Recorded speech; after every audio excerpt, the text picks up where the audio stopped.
Ladies and gentlemen, the very word secrecy is repugnant in a free and open society, and we are, as a people, inherently and historically opposed to secret societies, to secret oaths, and to secret proceedings.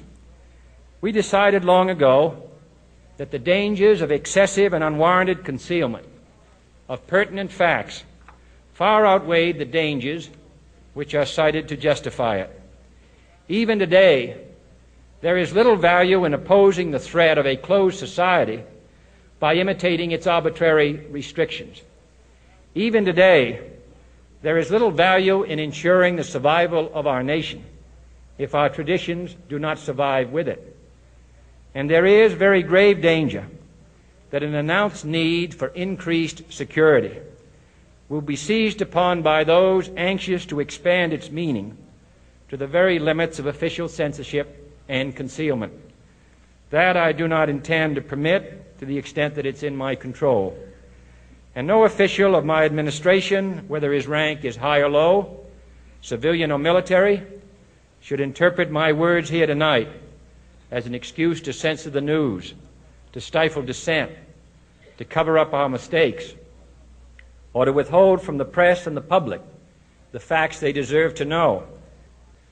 For we are opposed around the world by a monolithic and ruthless conspiracy that relies primarily on covert means for expanding its sphere of influence, on infiltration instead of invasion, on subversion instead of elections, on intimidation instead of free choice, on guerrillas by night instead of armies by day.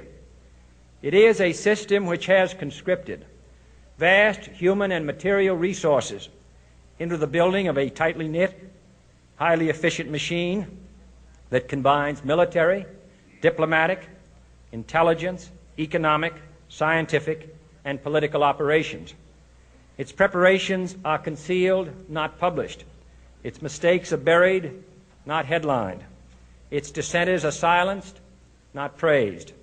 No expenditure is questioned, no rumor is printed, no secret is revealed. No president should fear public scrutiny of his program, for from that scrutiny comes understanding, and from that understanding comes support or opposition, and both are necessary.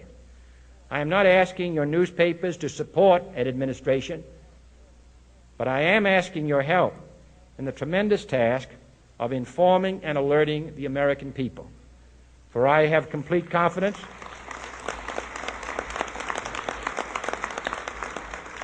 in the response and dedication of our citizens whenever they are fully informed.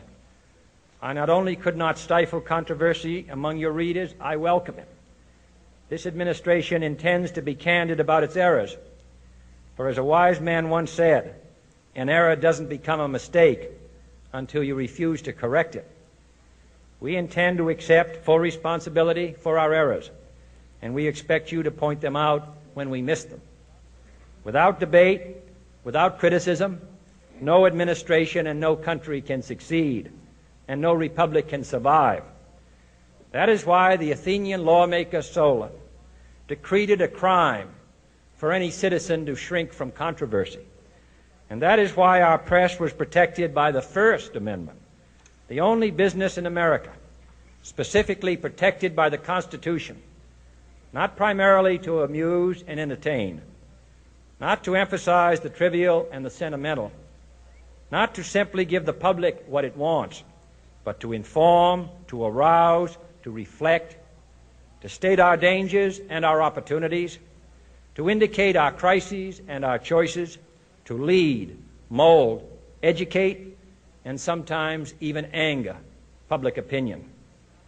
This means greater coverage and analysis of international news, for it is no longer far away and foreign, but close at hand and local. It means greater attention to improved understanding of the news, as well as improved transmission. And it means, finally, that government at all levels must meet its obligation to provide you with the fullest possible information outside the narrowest limits of national security. And so it is to the printing press, to the recorder of man's deeds, the keeper of his conscience, the courier of his news, that we look for strength and assistance, confident that with your help, man will be what he was born to be, free and independent.